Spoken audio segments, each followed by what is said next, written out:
Madame, Monsieur, bonsoir. Notre invitée ce soir est une reporter, photographe, aventurière, conférencière et femme de médias, jeune marocaine qui a choisi de parcourir le monde allant à la rencontre de populations et de civilisations qu'elle ne connaissait pas, des pays d'Europe, d'Afrique, d'Amérique et d'Asie qui n'ont plus de secret pour elle. C'est la première marocaine à avoir parcouru le monde en solitaire. Elle fait du voyage une sorte d'initiation pour elle. Et pour son public, ses occupations dépassent le voyage et s'étendent à la défense des droits des femmes en situation difficile et à l'environnement. Bref, c'est une femme engagée. Ce soir, nous recevons Madame Leila Rendi. Leila Rendi, bonsoir. Bonsoir, merci de me recevoir. Merci d'être avec nous. Vous êtes une femme qui a voyagé dans des contrées proches et lointaines. Des dizaines de pays sont à votre actif. Pourquoi voyager? Pourquoi pas? Oui. Je pense que c'est un héritage familial qui m'a été inculqué et très vite j'ai eu le goût du voyage parce que je me suis rendu compte que ça nous permettait de découvrir le monde, de se découvrir soi-même et pour moi ça a été une vraie école, le voyage. C'est quelque chose qui a été vite un mode de vie et à 15 ans j'ai commencé à voyager seule. Voilà, vous l'avez commencé alors que vous étiez encore écolière. Oui, voilà, j'étais jeune. Après, c'est sûr que les voyages à 15 ans ne sont pas les mêmes à 20 ans, ne sont pas les mêmes à 30 ans. Alors, vous dites que je suis jeune, je vous remercie. J'ai 39 ans aujourd'hui. C'est sûr que les voyages aujourd'hui ne sont pas les mêmes, mais on peut toujours continuer d'apprendre. Ça permet de développer une grille sur le monde, ça permet d'avoir un éclairage différent, de voir ce qui se passe ailleurs, d'ouvrir notre esprit aux autres cultures, aux autres religions, aux autres modes de vie, aux autres systèmes politiques et d'essayer de revenir avec ce bagage-là, effectivement aussi d'essayer de le partager avec le plus grand nombre. Et quand vous avez commencé à voyager, est-ce que vous aviez cette idée en fait de le partager, d'en faire carrément une sorte de métier, une sorte de marque, Leila Rendi? Non, pas du tout. Moi, je me destinais pas à cette voie-là en réalité. J'ai toujours aimé l'école, j'ai toujours aimé faire des études. Je suis diplômée de Sciences Po Paris. J'ai fait un exécutif programme à Harvard. Je suis diplômée d'université en Angleterre et je travaillais dans les relations internationales. J'étais chargée de mission en relations internationales à la Chambre de commerce en France et j'aimais beaucoup ça. Mais à côté de ça, je voyageais dès que je pouvais. Mes économies, elles allaient dans les billets d'avion. Après, une fois sur place, c'était généralement petit budget parce que mes voyages à moi, c'était être en immersion le plus possible, aller à la découverte, à la rencontre du mode de vie, au plus proche des gens, de la vie des gens. Donc, ça veut dire manger dans des boui-boui, dormir chez l'habitant, faire de l'autostop, prendre des quarts de nuit, des trains qui n'en finissent plus, 52 heures des fois de train debout, en Chine notamment. Et c'était une passion. Et à un moment, il a fallu faire un choix entre la carrière institutionnelle. Moi, je rêvais de travailler à l'ONU, et c'est pour ça d'ailleurs que j'ai intégré Sciences Po Paris, parce que je voulais faire de la politique pour avoir un impact sur la vie des gens. Et je me suis rendu compte qu'on pouvait avoir un impact de plein de manières différentes. Et effectivement, le partage, les médias, s'est avéré être un de ces moyens-là, mais qui est venu de manière très naturelle. J'ai commencé d'abord par la photographie, parce que je vivais des choses tellement belles et tellement incroyables que j'avais envie de partager ça avec mon entourage. Donc ça a commencé par la photographie.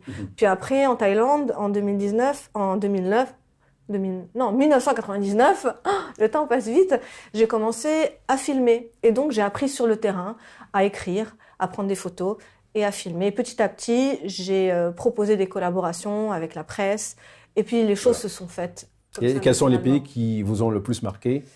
C'est une question qui est difficile parce que je n'ai pas ce réflexe de hiérarchiser ou de quantifier. Par exemple, on me pose souvent la question dans combien de pays est-ce que tu es allé? Je ne sais pas réellement parce que c'est pas un objectif en soi que de faire le plus grand nombre de pays possible. On pourrait passer 3 jours dans chaque pays et faire tous les pays du monde. Moi, c'était pas ma démarche et ça ne l'est toujours pas aujourd'hui. De la même manière, hiérarchiser le beau ou l'expérience, c'est un peu difficile. D'autant que je me suis rendu compte que finalement, ce n'était pas tant le pays où on allait qui faisait qu'on allait l'aimer ou pas, mais davantage l'expérience qu'on allait y vivre. Donc, à leur manière, beaucoup de pays m'ont marqué. Bien sûr, le Chili. Voilà, et puis la Chine aussi semble vous intéresser plus. En fait, parce que le Chili a été mon premier voyage au long cours. Je devais faire un stage à Sciences Po et j'ai cherché à le faire dans un pays que je connaissais pas. Il se trouve que j'ai trouvé un stage au Chili, donc j'y suis allée. Ce qui m'a permis après de faire un voyage extraordinaire des glaciers du Sud au désert du Nord, 4000 km par la route. Et ça a été mon premier voyage au long cours, plusieurs mois. L'année d'après, la Chine. Pareil, ça a été un voyage très marquant parce que ça a confirmé mon amour du voyage et mon envie d'en faire un mode de vie. Pareil, j'ai travaillé dans un organisme gouvernemental, j'ai fait mon stage et après, avec cet argent que j'ai gagné, j'ai voyagé partout. Pas partout non, parce que la Chine est un continent, on peut pas aller partout, mais en tout cas j'ai fait un grand tour. En passant, je suis allée au Tibet, je suis allée dans les provinces musulmanes dont on parle beaucoup aujourd'hui. Je suis retournée à Paris où j'étais encore étudiante par le train, en passant par la Mongolie, plusieurs semaines à cheval, le transsibérien, le camping dans le lac Baïkal. Donc ce voyage en Chine a été très marquant. La Palestine, où je suis allée, est un pays qui m'a beaucoup marquée parce que je suis allée en Palestine avec cette intention de parler du dialogue possible avec le voisin israélien et finalement je me suis rendu compte qu'on était dans une impasse. Donc ça m'a vraiment marqué de voir la détresse des gens là-bas. Les États-Unis aussi m'ont beaucoup marqué parce que on arrive là-bas et on voit des drapeaux des États-Unis partout et ça m'a touchée de me dire ah bah ouais, ce patriotisme et cette envie d'afficher son amour pour son pays. Mais justement, en fait, des enseignements que vous avez glanés ici et ailleurs, en fait, quand vous êtes dans ces pays, qu'est-ce que cela peut-il vous inspirer au Maroc d'aujourd'hui? On se rend compte que finalement, souvent, on partage les mêmes rêves, les mêmes problématiques, les mêmes enjeux, les mêmes défis qu'on veut relever quand il est question de la jeunesse. Souvent, les problèmes de l'éducation, liés à l'éducation, se ressemblent. Lorsqu'on parle des femmes, des droits des femmes, souvent, moi, je me suis rendu compte que dans de nombreux pays, on avait les mêmes problématiques, cette envie de vouloir concilier l'émancipation ou la carrière professionnelle avec ce besoin d'avoir une vie personnelle épanouissante, la dualité entre être mère et travailler en même temps. On retrouve des ingrédients, des problématiques communes. Après, elles s'expriment différemment. L'environnement n'est pas le même, le cadre légal n'est pas le même, la culture n'est pas la même. Mais c'est vrai que c'est une des intentions du voyage pour moi et de partager les témoignages que je recueille et les interviews que je réalise, c'est justement d'essayer de contribuer à ouvrir notre esprit et de soulever des questions d'ordre politique, culturel, religieuse, sociétal. D'ailleurs, l'émission que je faisais sur 2M, Voyage avec Leïla Rendi, même si c'était une émission de voyage, qui faisait découvrir le monde, qui c'était un bol d'air où on vivait vraiment des aventures, derrière, il y avait des interviews politiques, il y avait des interviews avec des activistes, avec des représentants religieux. On parlait de droits des femmes, on parlait d'excision, on parlait de voile, on parle de système politique. Et ça, je trouve que c'est une vraie réussite parce que, du coup, ça s'adressait à un public de 7 à 77 ans et ça permettait de soulever des questions qui, quelquefois, remontaient même en question orale au Parlement, ici, au Maroc. Il y a un contenu très sérieux engagé dans vos voyages. Et déjà, on pourrait aussi faire une interprétation du fait que vous voyagez en tant que femme marocaine seule, comme une sorte d'invitation aux femmes marocaines de se libérer. Vous partagez en fait cette façon de voir les choses? Oui, c'est vrai que d'ailleurs, lorsque Salim Chir de 2M m'a contacté, on se connaissait pas du tout, mais il avait entendu parler de moi parce que j'étais un peu cette ovni de jeune femme marocaine avec son sac à dos de 30 kilos qui parcourait le monde et qui osait l'aventure. Et donc, il a dit, bah, tiens, on va faire cette émission-là. Ce que tu fais, on va le faire pour la télévision. Et c'était un acte fort, c'était un acte même citoyen parce que c'est la première fois qu'on avait une émission de ce genre au Maroc et pas que au Maroc finalement. J'ai appris plus tard que c'était même dans tout le Maghreb parce qu'on regarde les émissions de voyage mais c'est souvent branché aux satellites, les émissions qui nous viennent de l'étranger et qui sont d'ailleurs très bien.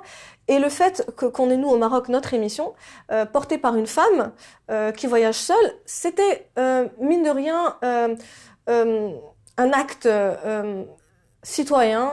Et d'ailleurs, je reçois et je recevais et je continue de recevoir aujourd'hui chaque jour des témoignages de jeunes, de moins jeunes et de femmes surtout qui me disent merci parce que tu nous as montré que c'était possible, tu as ouvert la voie. Aujourd'hui, je suis très fière de voir qu'il y a toute une génération. On le voit sur Facebook, beaucoup de femmes voyagent seules maintenant. Oui, beaucoup de femmes voyagent seules et c'est formidable. Je suis très fière. C'est une des plus belles reconnaissances quand on me dit que j'ai été pionnière et que j'ai ouvert la voie. Maintenant, moi, c'est pas, je veux pas encourager nécessairement les gens à faire comme moi. Mon message n'est pas de dire voyager. Mon message, si j'en ai un, c'est de dire entreprenez, osez. Réaliser vos projets, vos rêves, émancipez-vous. Oui, émancipez-vous, que vous soyez une femme ou un homme, émancipez-vous de cette pression ou de ces peurs qui souvent nous freinent dans nos projets. Et donc, si j'ai un message à transmettre, c'est ça, c'est de dire rien n'est impossible. Si vous travaillez dur, que vous y croyez, que vous persévérez, que vous n'avez pas peur de l'échec et que vous relevez, vous pouvez entreprendre et réaliser vos projets. Et puis ce prix Who's Who que vous avez reçu, qu'est-ce que cela pourrait-il signifier pour vous? En fait, Est-ce que c'est un couronnement de plein d'actions qui sont les vôtres? Je me sens très, très, très fière et heureuse et honorée d'avoir reçu depuis le début de ma carrière un certain nombre de distinctions. J'ai été décorée chevalier de l'Ordre des Arts et des Lettres par le gouvernement français. Et effectivement, vous mentionnez le prix Who is Who des femmes leaders dans le monde. Ça a été une très belle reconnaissance parce que c'était vraiment les femmes leaders à travers le monde, différents secteurs d'activité, et qu'il m'ait choisi. Pour moi, c'est une reconnaissance. C'est sûr qu'on en a besoin parce que ça nous encourage à aller de l'avant. Ça nous dit que oui, on a une influence, on a un impact et qu'il faut continuer. J'ai été nominée aussi au Monaco Influencer Award dans la catégorie philanthropie. Pour moi, la plus belle des catégories parce que j'ai été reconnue comme étant une influence positive et un modèle de femme. Pour moi, ça, c'est une très belle reconnaissance.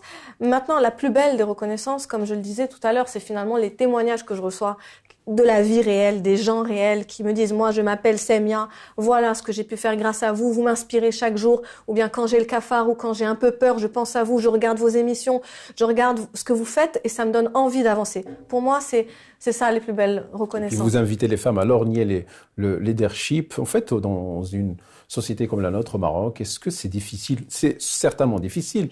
C'est un chemin semé d'embûches pour les femmes. Quelle vision est la vôtre par rapport en fait à cela, à ce problème, à cette problématique? C'est vrai. Au Maroc, on a un poids sociétal, un poids culturel, un poids religieux parfois, un poids de la société patriarcale qui a tendance, malgré des lois et une constitution qui nous protège, à réduire les femmes ou enfermer les femmes dans des rôles qui sont assez réducteurs. Et moi, souvent, on me dit « Oui, mais toi, tu as pu faire ça, mais tu n'es pas mariée, par exemple.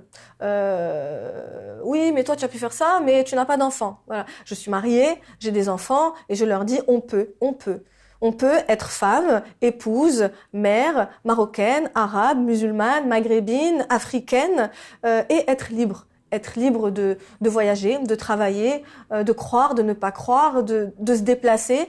Et ça fait partie des messages que je veux transmettre. Et du coup, une des choses que je dis souvent aux femmes, c'est « Mesdemoiselles, autant on ne peut pas choisir sa famille et il faut négocier avec elle, sans jamais être dans la provocation. Moi, je suis pas ni dans la subversion ni dans la provocation, juste dans la revendication des droits qui sont les nôtres et qui sont reconnus et par les lois et par les constitutions. Simplement, des fois, les lois avancent plus vite que les mentalités. Et ça, c'est un problème dans nos sociétés et pas que au Maroc, dans d'autres pays. Je leur dis, mesdemoiselles, choisissez bien votre mari.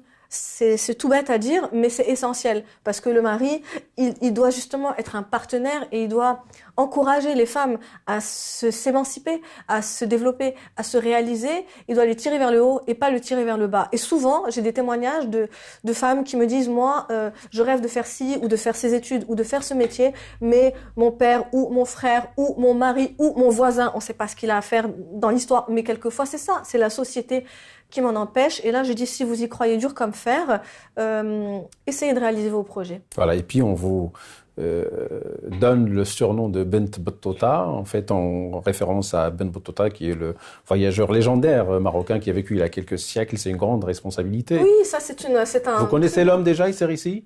Pardon? L'homme, je parle de Ben Battuta. Oui, bien sûr, c'est un illustre personnage historique qui est marocain, dont on parle beaucoup à l'étranger. D'ailleurs, on a fêté on fête sa mort régulièrement à l'étranger. On n'entend pas parler justement, vraiment au Maroc, il passe pour il est connu, mais bon, il n'y a qu'à voir sa tombe pour se rendre compte vraiment du laisser-aller qui est... C'est un personnage historique, c'est vrai, et je trouve que finalement au Maroc, en règle générale, on n'a pas cette C'est une reconnaissance. C'est pas question de... Non, je parle pas de reconnaissance. Honnêtement, moi, j'en suis pas là. Et c'est vrai, puisque vous le dites, j'ai reçu de nombreuses reconnaissances et de prix internationaux, que ce soit américains, européens, africains. C'est vrai que le Maroc n'est pas souvent là. Souvent, le Maroc...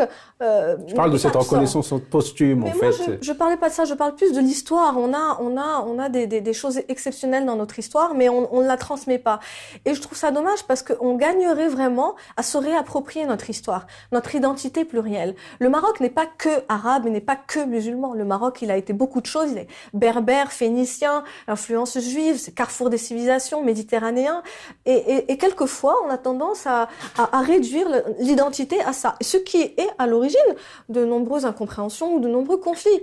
Donc, quelquefois, je dis juste, essayons de nous souvenir d'où nous venons, qui nous sommes, et je pense qu'on aurait vraiment de quoi être fiers. Et puis voilà, donc vos voyages, en fait, c'est lié à un contenu très engagé, et j'aimerais bien en fait vous poser quelques questions concernant la situation des femmes au Maroc, parce que vous en parlez.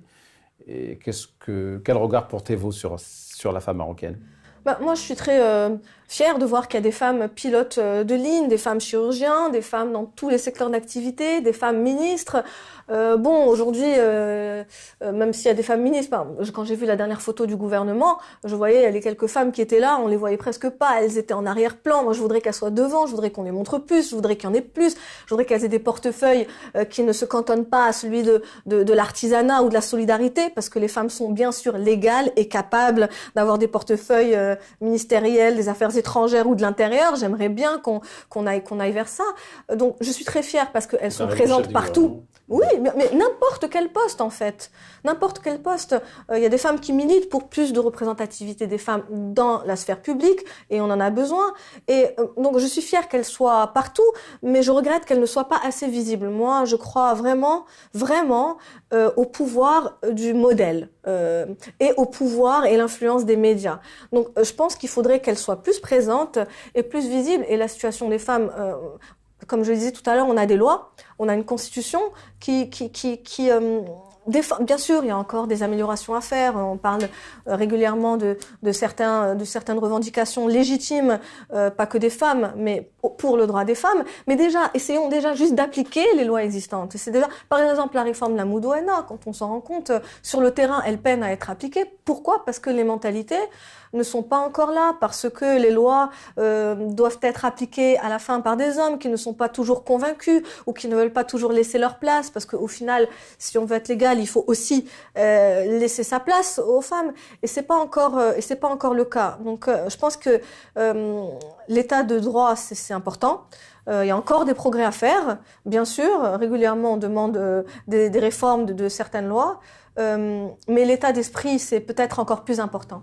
Et ça passe par l'éducation, et ça passe par l'école, et ça passe par les sensibilisations. Et puis vous vous insurgez contre le mariage de la Fatiha, pourquoi? Entre autres, en fait, c'est pas que je m'insurge pas contre le mariage de la Fatiha. Dans le cadre de mon travail et de mes témoignages, parce que je réalise beaucoup d'interviews, et effectivement, le sujet des femmes est un des sujets qui me tient à cœur, comme l'environnement, vous l'avez mentionné tout à l'heure, et parce que j'ai été amenée à rencontrer plusieurs femmes qui se sont retrouvées dans des situations très problématiques parce qu'elles ne se sont mariées que par mariage religieux, la Fatiha, et il n'y a pas eu l'acte civil.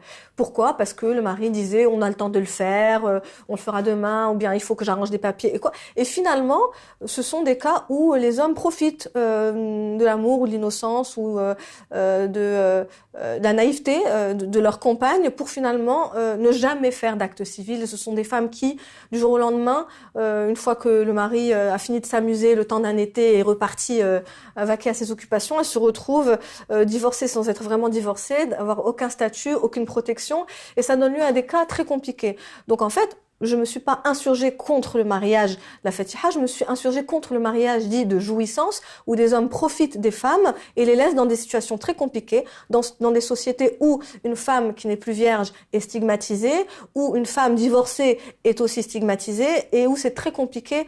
Quelle serait la solution pour vous? La solution pour moi, comme dans d'autres pays, serait d'exiger que l'acte de mariage ne soit pas reconnu s'il n'est pas associé et fait avec un acte de mariage civil en même temps. Et vous ne trouvez pas que beaucoup de femmes au Maroc aujourd'hui, en 2020, sont quelque part programmées, éduquées à être mariées, en fait, comme si le mariage c'est la finalité, et après elles auront tout fait, tout réalisé. Vous ne trouvez pas qu'il y a Moi, Il y a beaucoup de travail à faire au niveau de l'éducation. Il y a beaucoup de travail à faire pour l'éducation en règle générale. Moi, je suis pas contre le mariage, je suis pas non plus contre la femme. La femme qui me dit, moi, je veux m'occuper de ma famille, de mon foyer, élever mes enfants, je ne veux pas travailler, je la respecte, tout autant que celle qui me dira, moi, je veux avoir une carrière, je veux être patron ou je veux être entrepreneur. Moi, je suis pour le choix, voilà, pour le libre arbitre, que chacune puisse se sentir suffisamment libre de réaliser ce qui lui est cher. C'est la simple chose que je dis. Et c'est vrai qu'aujourd'hui, les mentalités doivent encore évoluer et l'éducation est la clé. Alors on en parle beaucoup, on en parle souvent, le budget de l'éducation est là, mais derrière les réformes ne suivent pas. On a un problème, c'est que le temps des réformes est long, le temps du politique est court, donc c'est dur de mettre en place des politiques qui s'inscrivent dans le cadre d'une vision long-termiste et d'un projet de société. J'aimerais bien avoir votre avis sur ce débat en fait qui est quelque part qui est très persistant sur les libertés individuelles. Cet article du Code pénal, l'article 490, vous avez une idée, vous avez quand même un avis que vous exprimez là-dessus? Bien sûr, je fais partie des signataires de cette pétition. C'est évident que les sociétés évoluent, les lois doivent évoluer avec lui. Après, il ne faut pas non plus être en rupture de tout. Il y a des traditions, il y a des cultures qu'il ne faut pas braquer ou brusquer. Mais quand il y a des choses qui sont évidentes. Je veux dire, des fois, on se retrouve dans des situations compliquées où parce qu'on n'est pas marié, on est dans l'illégalité.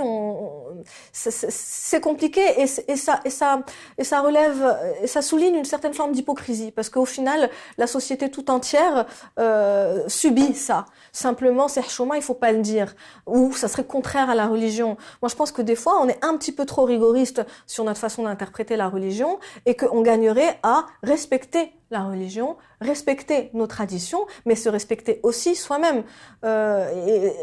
Être respectueux de la religion, ça ne veut pas dire nécessairement être rétrograde et obscurantiste. Et le Maroc est tout sauf ça. Et d'ailleurs, le Maroc est cité en exemple dans plein de pays à l'international. Le Maroc forme les imams en Europe. Le Maroc a signé des conventions pour le respect des minorités, le respect et ça, je pense que c'est important de le rappeler et c'est important de l'incarner et pas simplement de le dire. Et donc, y compris dans des cas comme celui-ci où il est important de respecter les libertés de chacun à partir du moment où elles ne sont pas en désaccord avec l'idée des libertés universelles. Et quid de vos actions en faveur de la protection de l'environnement? Qu'est-ce que vous faites en fait au juste? En fait, aujourd'hui, c'est vrai que vous avez souligné au début, mon ADN, mon école, c'est le voyage, c'est la découverte du monde. Toutes les interviews que j'ai pu mener, des interviews politiques aux activistes, aux mères de famille. Aujourd'hui, je suis conférencière. Je suis des États-Unis, des Nations Unies au Parlement européen. Je suis amenée à partager ces témoignages et à m'exprimer, à prendre position. Moi, je fais partie de ceux qui disent qu'à partir du moment où on a un minimum de visibilité, un minimum de notoriété, vous l'avez dit tout à l'heure, mon nom est devenu une marque, j'en suis très fière et j'essaye de la protéger, j'essaye de la mettre au service des causes auxquelles je crois. Vous avez mentionné le droit des femmes, l'environnement en est une autre et finalement, ce sont deux causes assez similaires dans le sens où elles sont universelles et elles concernent tout le monde, dans le monde entier. Et toutes les femmes du monde aspirent à être libres et l'égal de l'homme. Et nous tous, humains, aspirons à avoir une planète en santé. Donc c'est vrai que parmi les messages que j'essaie de transmettre, il y a aussi la protection de l'environnement. Donc moi aujourd'hui, quand j'interviens dans des conférences, que ce soit aux Nations Unies ou au Parlement européen, c'est sur ces thématiques-là, mais aussi sur les thématiques de la jeunesse, les thématiques du empowerment des femmes et le dépassement de soi. Et d'ailleurs, un des projets sur lequel je travaille aujourd'hui, j'ai la chance d'être régulièrement sollicitée par les universités pour aller à la rencontre des jeunes, pour leur dire entreprendre, entreprenez, osez, allez au-devant de vos projets, parce que je trouve qu'on manque de ça au Maroc. Au Maroc, on veut juste la planque, en fait. On veut la stabilité, la sécurité, on veut pas trop prendre de risques. Je peux comprendre... C'est valable pour les hommes aussi. J'ai pas parlé de femmes, je parle de culture en général, parce que l'entrepreneur n'est pas aidé, l'échec n'est pas valorisé, et donc du coup on prend pas trop de risques, on reste dans ces zones de confort. Donc je vais à la rencontre de ces jeunes pour leur dire essayez d'entreprendre. Et en fait tous les 2 jours je reçois une invitation à aller de Khribga à Agadir en passant par Tanger, et je ne peux pas faire toutes ces conférences-là parce que le temps ne me le permet pas et que souvent, généralement, 90% des cas, c'est entièrement bénévole. Donc du coup, on m'a soufflé cette idée de trouver un sponsor qui voudrait associer à cette image de jeunesse marocaine, d'entreprendre, de dépassement de soi, de croire en soi-même, de croire en l'avenir, pour pouvoir faire des conférences comme ça à travers tout le Maroc. Ça, c'est un des projets sur lesquels je travaille et qui m'est cher. Et pourquoi ? Parce que je pense, pour revenir, fermer la boucle sur votre question, je pense qu'on a la responsabilité d'avoir le courage de nos opinions et de nous exprimer quand on a de la visibilité. Quand j'étais sur 2M, c'était plus de 2 millions de téléspectateurs qui nous regardaient. Plus de 2 millions de personnes à qui on avait l'occasion de parler. Aujourd'hui, sur les réseaux sociaux, il y a près d'1 million de personnes qui me suivent. C'est à chaque fois, à près d'1 million de personnes à qui j'ai l'occasion de m'adresser ou de transmettre des messages. Et je me suis rendu compte du pouvoir des médias comme vecteur de changement. Voilà, message transmis. Leila Rendi, merci. Merci à vous. C'est déjà fini. Voilà, merci. Madame, monsieur, merci de nous avoir suivis. Au revoir. Au revoir.